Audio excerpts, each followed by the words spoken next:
I've been on YouTube for a little over a year now, and I want to talk about some of the things, the challenges that I had when I started my channel, some of the things that I've had to overcome, so that if you face those challenges and you're trying to get started, that maybe it could help you to get past some of those things that you come across.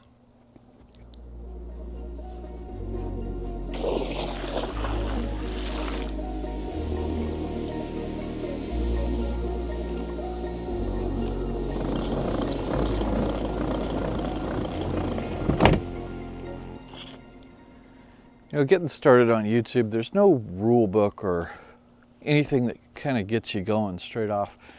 It's kind of trial by fire. You get in there and you think you can do some of the things that you see other people doing on YouTube, and you think you can just get on camera and just start shooting and just produce high quality videos. I don't know, I think the expectations of what we're capable of are different than what we actually do when we start. And it's hard to judge, where you're at, looking at your own content. It's hard to compare you to other people because we're not at the level that other people are at. So when you start, you don't really have any game plan, and you don't have, a sense of where to start or how to start, or you don't have any procedures, you don't have any thing to follow, you don't have a structure.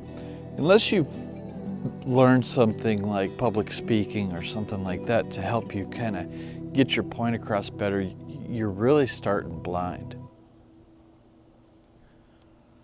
So a lot of the challenges that you come across, they really kind of are stuff you have to kind of learn as you go, as you get involved with it. You have to figure it out as you go, and you don't always know what's coming up next. What challenge am I going to have to face next?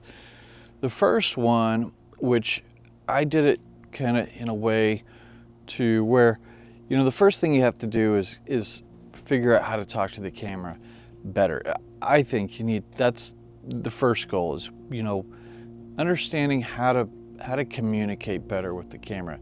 The camera isn't like talking to another person. It's very strange. It's not normal for people to just talk to an inanimate object like a camera, or I guess you could talk to a mirror and kind of do it that way, but it's not the same. It's like when the camera turns on, your mind goes blank, you start stuttering over your words, your thoughts are hard to remember, it's hard to formulate your thoughts, and it's just a difficult, interesting situation that you put yourself in.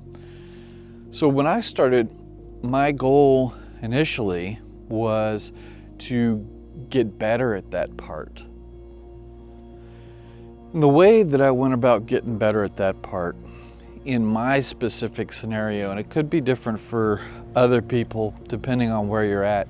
I know that some people are maybe more natural at talking to the camera, but I am an introvert, and I don't like talking on camera, or actually in the past I didn't. Now I don't mind it as much and I don't worry about it as much. But when I first started out, the way I got past that fear was I just did it. I did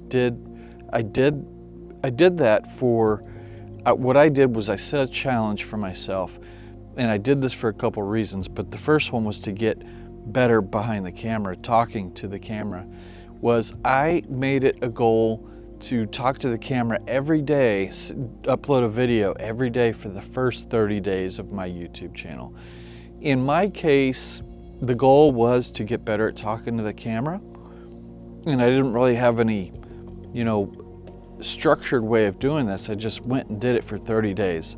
And so the first 30 days of my YouTube journey was me just talking to the camera, and I didn't have a script, I didn't have bullet points. I might have had a thought or idea that I wanted to go off, and I just talked to the camera for 10-12 minutes and went and uploaded whatever it was that I talked about. I did it usually in one take. Sometimes I would mess up and want to redo it, but that was my way of getting past that, both the fear and helping me to get better at talking to the camera.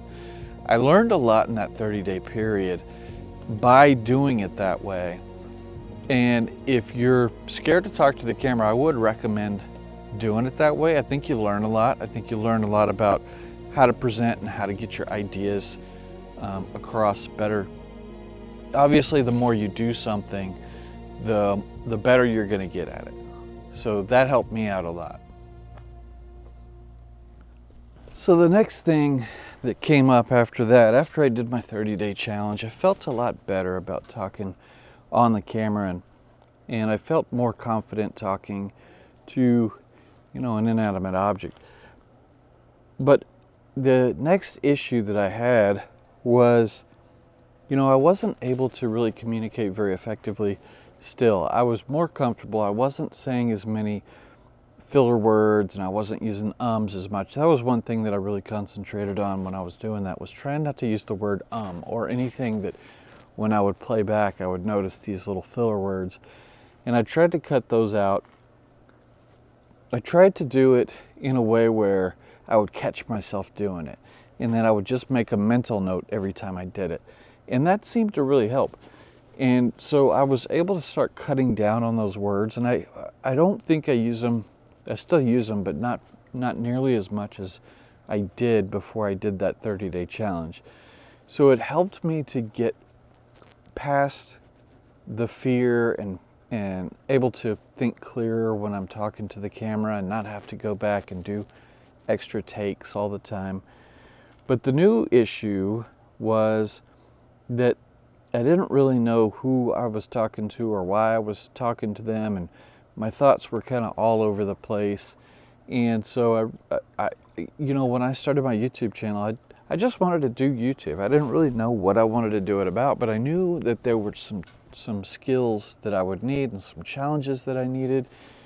So I really just started this channel as just kind of a practice channel. And I figured whatever happens, happens. If I keep it, I keep it. If I don't, then if I want to start a new one, then I'll take the skills that I learned and take it to a new channel. So the next challenge that I had was, who am I talking to? What am I saying? Why am I saying it?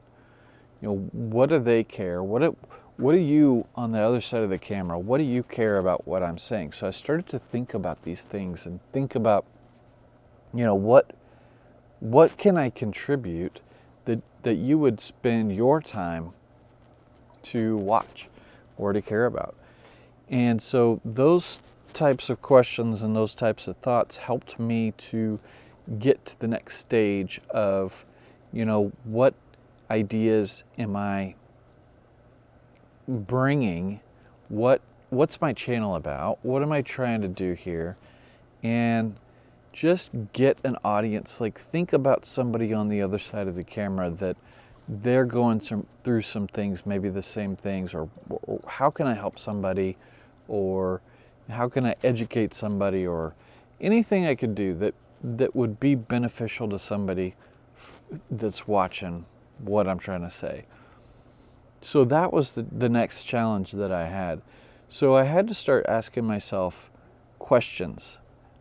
And I had to start narrowing it down, and I had to get a focus of who is my audience, what are their concerns, and I started taking the focus off of me and what I was trying to accomplish, and I started trying to help others, somebody else that may need something that I can offer. So it was more of a searching myself to see what I had to offer and see where my passions are and all that type of stuff. And so that was the thing that I tried to focus on after my 30-day challenge, was just trying to focus on how can I help somebody else? Why would somebody else want to watch? And that was it. So that helped me in a way to narrow down who I wanted to talk to and what I wanted to say. And then the next challenge that I had was, how am I going to deliver this message? So what I had been doing with my 30-day challenge was, when I would record a video every day, I would just walk around in my backyard and I would just talk about what's on my mind. I think maybe I sat down in my office too. A lot of those videos I took off because they were just practice videos, so I unlisted them. But I had a video every day on my channel, and some of them were walk and talk videos where I was just talking to the camera, and some of them were sitting down in my office and just talking to the camera. But I didn't know what kind of format I wanted to do. I didn't know if I wanted to do, because I'd never done any of this before. So remember, all this is new to me. So I looked at some different ways of doing it and trying to get ideas and trying to get my thoughts across. And I tried a couple different things, and obviously ChatGPT was one of them. I think everybody tries to use ChatGPT to some extent. And I relied on ChatGPT for a long time. And I had scripts written by ChatGPT, and I had a teleprompter that I was using, and I was reading word for word off the teleprompter, and I just felt like a robot. It didn't feel right. And so scripting, writing out everything word for word, I tried that for a while. For a few months I tried that. I tried using some that were ChatGPT, I tried using my own, I tried using a mix of two, and I just never felt comfortable sitting behind a teleprompter and just reading to the camera. I felt like I didn't connect with you, and I also felt like, you know, people couldn't connect back with me because I was just reading something, and so a lot of times it was my thoughts, but it wasn't in the way that I would say them or how I would say them. And you start to see the way that people talk is a lot different than the way people read, and you can see their eyes are different and all kinds of stuff. And people connect with people. So the different ways that our voice changes and we pause differently and all that stuff, it wasn't in a script for me. Now there's people that can do it, and I think you have to find your own style. But for me, scripting was difficult. Maybe I'll come back to it at some point and try it again.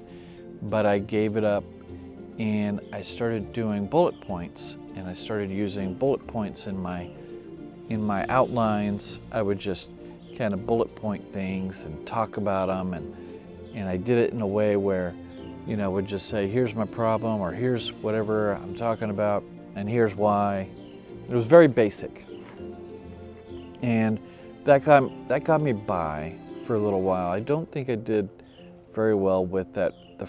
The first few months, I didn't really get very far with that. But after that, I was able to see why. And I never realized, this is the part of YouTube that I never realized until I realized it. I started to see that there was more to just talking than writing bullet points and talking your thoughts, just kind of blindly talking your thoughts. I started to see that, you know, I don't know where I saw it first, but I started seeing, because I would watch a lot of YouTube videos about growing a YouTube channel and getting better at YouTube, because that's what I'm ultimately doing and trying to talk about. So that's what I'm interested in, and that's kind of where my passion for all this is right now. Is I really love YouTube. I've been watching it since it came out back in like 2006, and I always had an idea of wanting to be a YouTuber, but I never could figure out what to talk about or what I could do or what I could bring to the table or whatever. But I finally just figured I would do it. But in this search for how to do better content, how to make better content, I kept hearing people talk about storytelling and how to use storytelling in your content creation. And I never really gave it a whole lot of thought because I thought it didn't really apply in my situation, and how do you do storytelling. And so I kind of skipped over it for a long time. But once I started to actually look into storytelling and understanding that that's kind of the basis of communication for humans, I think, since the beginning of time. You know, we communicate in stories, and you'll see this when you interact with people. And it took me a long time to understand this, but you know, people, if you were to watch a movie and you had never seen the movie before, but I had seen the movie before, and I gave you a spoiler how the movie ends, you may not even want to see that movie anymore because it ruins the ending for you. So you lose that interest, that piqued interest. And that applies to not only movies or books, but it actually carries over into YouTube, and it carries over into casual conversations with people that we talk to even. You know, when somebody comes up to you and he says, hey, guess what happened the other day? That's kind of like their hook. They're kind of hooking you into their story that they're about to tell you. And then, you know, they say, you know, we went to the grocery store and you'll never guess what happened. And it's always this like tension of, you know, you're waiting to hear what happened at the grocery store when they went the other day. And the ending is the release of that tension, the climax of that story. And I never understood that that's actually so important in communication and conversation that I never applied it to any of my YouTubes. And when I started applying, understanding it first, and it took a while to grasp, and I'm still learning it, but when you start to understand the structure of how to communicate more effectively and not just give all the answers in the beginning, because people, when they hear the answer in the beginning, they're already, that they got what they needed, they don't need to stick around for anymore. And so I don't want to say dragging out the answer to the end, but making it more of a compelling story to talk about. And it's not wasting somebody's time as long as you're delivering on what they're there for, and it makes it more compelling to watch. And you can see it in pretty much every format of YouTube. Anything from education to entertainment. You know, the points that are made are talked about, and then the point is kind of given at the end.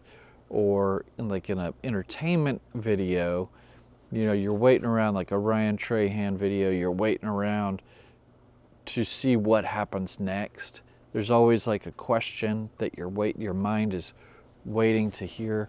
And so storytelling was one of the biggest things that started to unlock how I thought about YouTube. So one of the biggest other things that I realized after storytelling is I started looking into storytelling, and I started to look at other channels and how they're doing them. And there's a creator that's been around for a long time, Casey Neistat, that I saw, and I don't even watch a lot of his stuff still, but he unlocked my mind in a way that kind of changed the way that I do my YouTube. And ever since then, I felt more creative power, and I started to understand that it's not as much about the quality. The quality plays a role, but it's more that storytelling aspect and how you deliver your own style. Casey Neistat has a very unique style, and he's kind of a unicorn in a way that, you know, he's got something that he brings that nobody else can match. And I think that's what I liked about it. Not necessarily his personality. I don't want to be Casey Neistat. I can't be Casey Neistat. But the way his style is it's very unique, and it's very him. And when you see a Casey Neistat video, you realize that is his style. That's just the way he does things, and that makes him unique. And so the way that I saw this on my own channel was I just need to do what, I want to be that creative part of it that just brings my creative side, that everybody has their own creative side, and the way that they do things, and the way that they edit their videos, and the way that they shoot their videos. and what camera they use. And this is all, some of it is relevant to different niches. If you're in a certain niche, it's probably better, like if you're in education or classroom type format, it's probably better to have a whiteboard or whatever.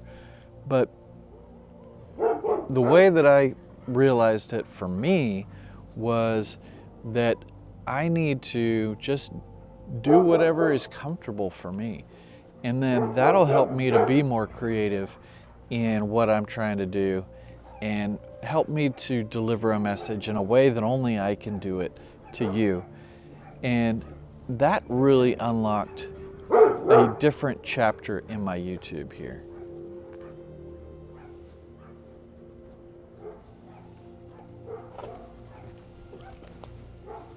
So after working on my storytelling, I started to get better retention, and I started to get people that would watch for a little bit longer on my videos, and I'm still trying to improve that aspect.